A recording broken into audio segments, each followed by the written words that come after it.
Hello, everyone, and welcome back to another Finding Hope Through Faith. I'm Daniel.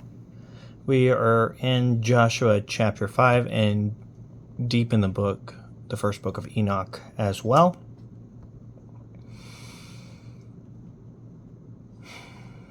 Let's see. So last time we were together, it was talking about what to tell the kids. What to tell them about, when they come up, they're not gonna know what happened, how the Israelites were able to cross the Jordan on dry land instead of having to go around or figure out a way to cross through the water. So we're kind of picking up where that left off, and then we're gonna end with some Book of Enoch at the final parts. So yeah, let's get to it. It's Joshua chapter 5. Hope everybody's doing well and is happy and healthy and feeling blessed in this season of life. It is absolutely bananas. So anyway, let's get to it. When all the kings of the Amorites to the west of the Jordan and the kings of the Canaanites by the sea heard that the Lord had dried up the waters. I think we already read that one. Where are we at? I'm pretty sure.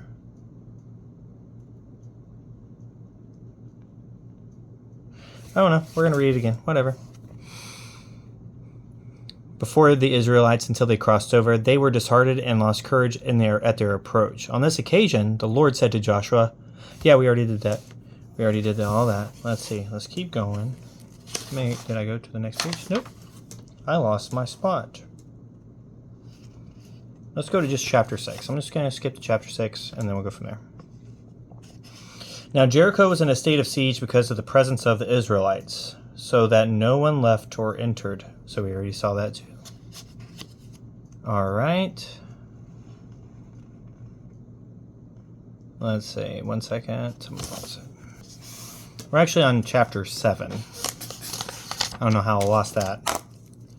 But chapter 7, let's get to it. But the Israelites violated the ban.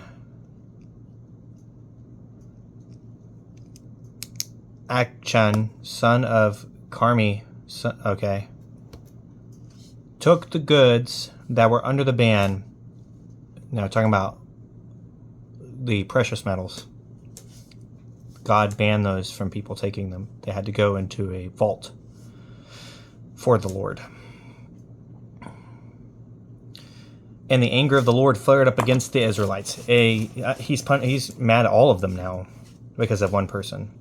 Joshua next sent men from Jericho to Ai, and that's Ai, which is near Bethel on its eastern side, with instructions to go up and reconnoiter the land. When they had explored it, they returned to Joshua and advised, do not send all people up. If only about 2,000 or 3,000 go up, they can overcome Ai. Maybe? The enemy there are few, but you need not call for an effort from all the people. About 3,000 of the people made the attack, but they were defeated by those at Ai. Anyway, who killed some 36 of them. They pressed them back across the clearing in front of the city gate till they broke ranks and defeated them finally on the descent, so that the confidence of the people melted away like water. Joshua, together with the elders of Israel, rent his garments and lay prostrate before the ark of the Lord until evening, and they threw dust on their heads. Alas, O Lord God, Joshua prayed, why did you ever allow these people to pass over the Jordan, delivering us into power of the Amorites, that they might destroy us? What would we had been content to dwell on the other side of the Jordan? Would that we had... So basically, wouldn't we be fine on the other side? Pray, Lord, what can I say? Now that Israel has turned its back to its enemies, when the Canaanites and the other inhabitants of the land hear of it, they will close in around us and efface our name from the earth. What will you do for your great name? The Lord replied to Joshua, stand up. Why are you lying prostrate? Israel has sinned. They have violated the covenant which I enjoined on them, which they knew it was coming. He already knew it was, because they said it. Moses said it. They have stealthily taken goods subject to the ban, and have deceitfully put them in their baggage. If the Israelites cannot stand up to their enemies, but must turn their back on them, it is because they are under the ban. I will not remain with you unless you remove from among you whoever has incurred the ban.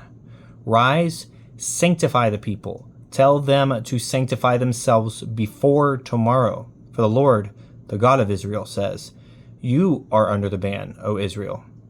You cannot stand up to your enemies until you remove from among you whoever has incurred the ban. In the morning you must present yourselves by tribes.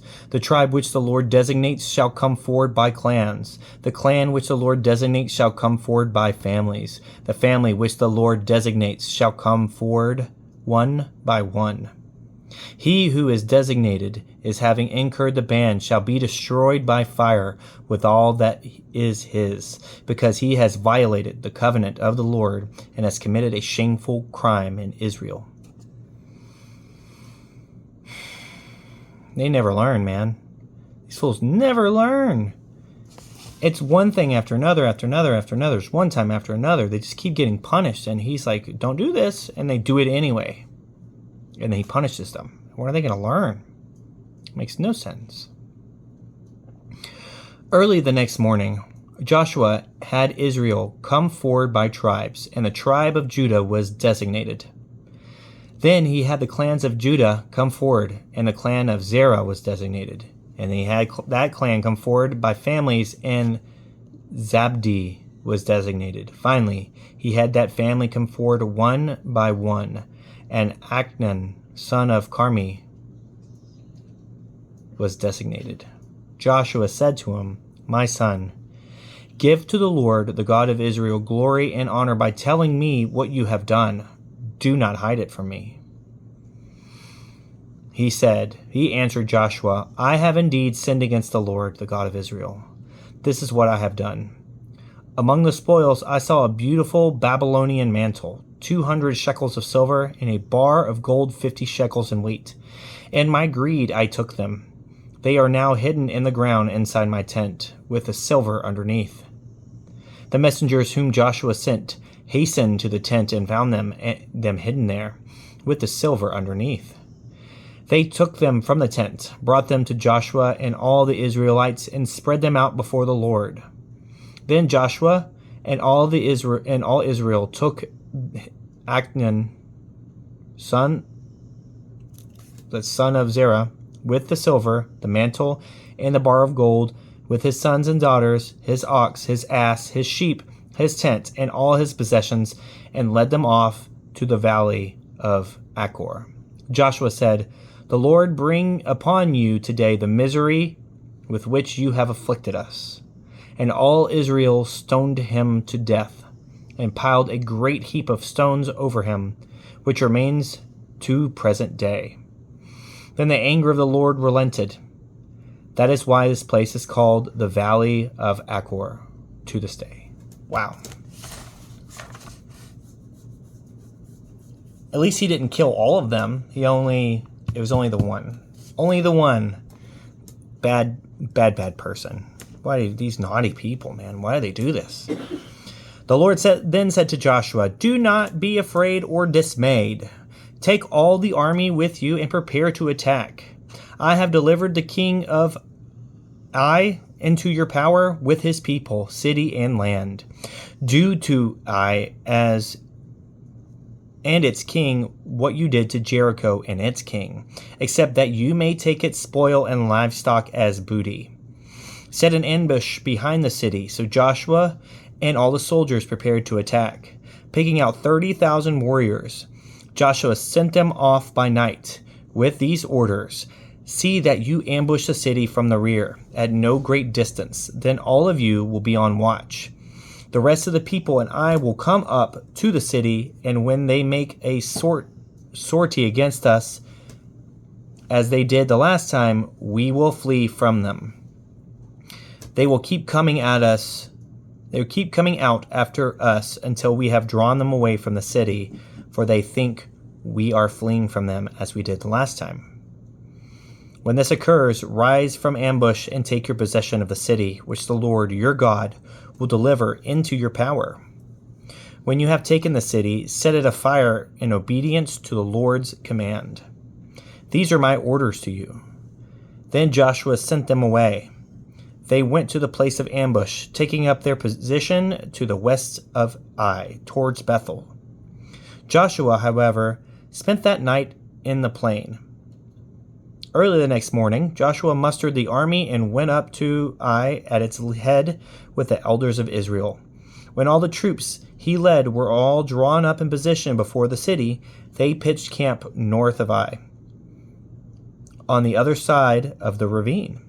He took about 5,000 men and set them in ambush between Bethel and Ai, west of the city. Thus the people took up their stations, with the main body north of the city and the ambush west of it. And Joshua waited overnight amongst his troops. The king saw this, and he made all his army come out very early in the morning to engage Israel in battle at the descent towards the Arabah, not knowing that there was an ambush behind the city. Joshua and the main body of the Israelites fled in seeming defeat towards the desert, till the last of the soldiers in the city had been called out to pursue them. Since they were drawn away from the city, with every man engaged in his pursuit of Joshua and the Israelites, not a soldier remained in Ai or Bethel, and the city was open and unprotected. Then the Lord directed Joshua, "Stretch out the javelin in your hand toward Ai, for I will deliver it into your power." Joshua stretched out the javelin in his hand towards the city, and as soon as he did, the men in ambush rose from their posts, rushed in, captured the city, and immediately set it on fire. By the time the men of Ai looked back, the smoke from the city was already sky high. Escape in any direction was impossible because the Israelites retreating towards the desert now turned on their pursuers. For when Joshua and the main body of the Israelites saw that the city had been taken from ambush and was going up in smoke, they struck back at the men of Ai. I'm not sure. Since those in the city came out to intercept them, the men were hemmed in by the Israelites on either side, who cut them down without any fugitives or survivors, except the king, whom they took alive and brought to Joshua. All the inhabitants who had pursued the Israelites into the desert were slain by the sword there in the open, down to the last man. Whew. That's rough, man. Hey, there's a lot of killing, man.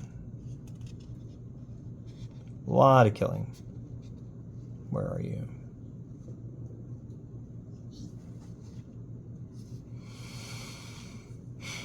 Like, I don't understand.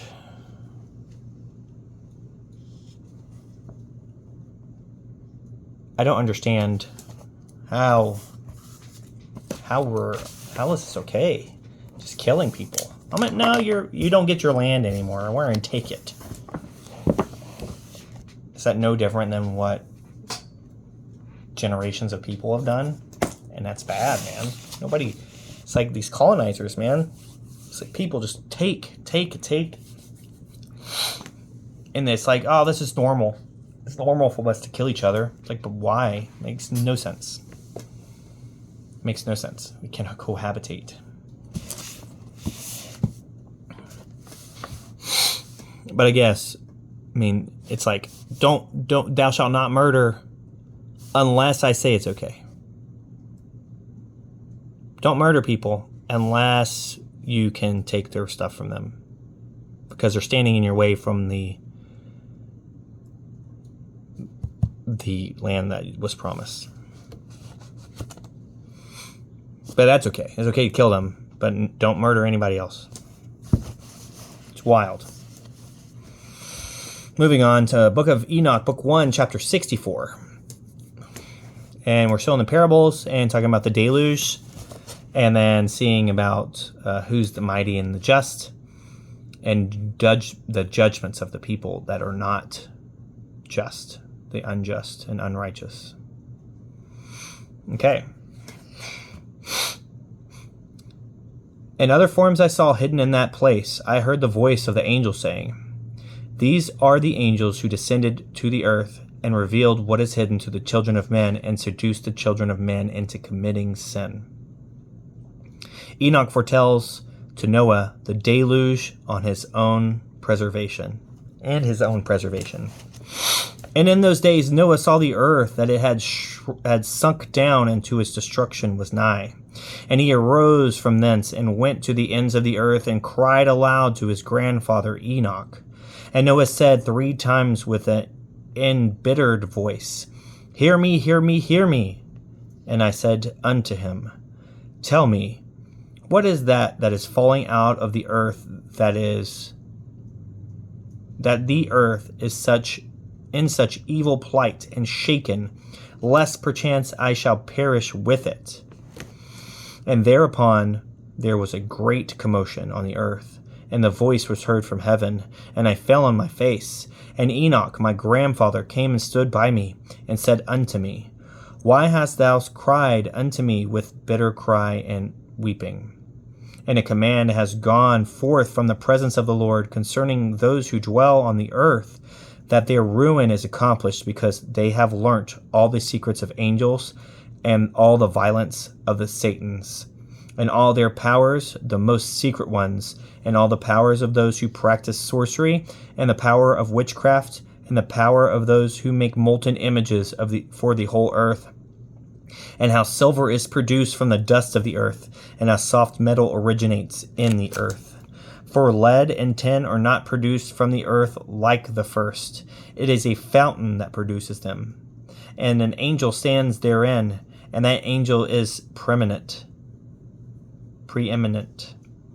And after that my grandfather Enoch took hold of me by my hand, and raised me up, and said unto me, "Go, for I have asked the Lord of spirits as touching his commotion on the earth." And he said unto me, "Because of their unrighteousness, their judgment has been determined upon, and shall not be withheld by me forever. Because of the sorceries which they have searched out and learnt, the earth that those who dwell upon it shall be destroyed. And these they have no place of repentance forever, because they have shown them what was hidden, and they are damned. But as for thee, my son, the Lord of spirits knows that thou art pure and guiltless of this reproach concerning the secrets. And he has destined thy name to be among the holy, and will preserve thee amongst those who dwell on the earth, and has destined thy righteous seed both for kingship and for great honors. And from thy seed shall proceed a fountain of righteousness and holy without number forever." After that, he showed me the angels of punishment, who are prepared to come and let loose all the powers of the waters which are beneath the earth, in order to bring judgment and destruction on all who obeyed and who dwell on the earth. And the Lord of spirits gave commandment to the angels who were going forth, that they should not cause the waters to rise, but should hold them in check. For those angels were over the powers of the waters. And I went away from the presence of Enoch. And in those days the word of God came unto me, and he said unto me, "Noah, thy lot has come up before me, a lot without blame, a lot of love and uprightness. And now the angels are making a wooden building, and they have completed that task. I will place my hand upon it and preserve it. And there shall come forth from it the seed of life, and a change shall set in so that the earth will not remain without inhabitant. And I will make fast thy seed before me forever and ever, and I will spread abroad those who dwell with these. It shall not be unfruitful on the face of the earth, but it shall be blessed and multiply on the earth in the name of the Lord. And he will imprison those angels who have shown unrighteousness in that burning valley which my grandfather Enoch has formerly shown me in the west among the mountains of gold and silver and iron and soft metal and tin. And I saw that valley in which there was great convolution and a convolution of the waters. And when all this took place, from that fiery molten metal and from that convolution thereof in that place, there was produced a smell of sulfur, and it was connected with those waters. And that valley of the angels who had led astray mankind burned beneath that land. And though its valleys proceed streams of fire, where these angels are punished, who had led astray those who dwell upon the earth. But those waters shall in those days serve for the kings and the mighty and the exalted, and those who dwell on the earth, for the healing of the body, but for the punishment of the spirit. Now their spirit is full of lust, that they may be punished in their body. For they have denied the Lord of spirits, and see their punishment daily, and yet believe not in his name. And in proportion as the burning of the bodies becomes severe, a corresponding change shall take place in their spirit forever and ever. For before the Lord of spirits none shall utter an idle word. For the judgment shall come upon them, because they believe in the lust of their body and deny the Spirit of the Lord. And those same waters will undergo a change in those days. For when the angels are punished in the waters, these water springs shall change their temperature. And when the angels ascend, this water of the spring shall change and become cold. And I heard Michael answering and saying, This judgment wherewith the angels are judged is a testimony for the kings and the mighty who possess the earth. Because these waters of judgment minister to the healing of the body of the kings and the lust of their body. Therefore, they will not see and will not believe that those waters will change and become a fire which burns forever. So they're getting ready to unleash them waters upon the earth. I don't understand, man. It's like everybody in this book knows what's at stake. They've been warned and warned and warned, but yet they still do the same thing. I guess they're just like people, right? We just keep doing the same thing over and over again and expecting a different result. Maybe that's why Jesus was born. Anyway, thanks for coming to see me, guys. See you next time. Have a good day.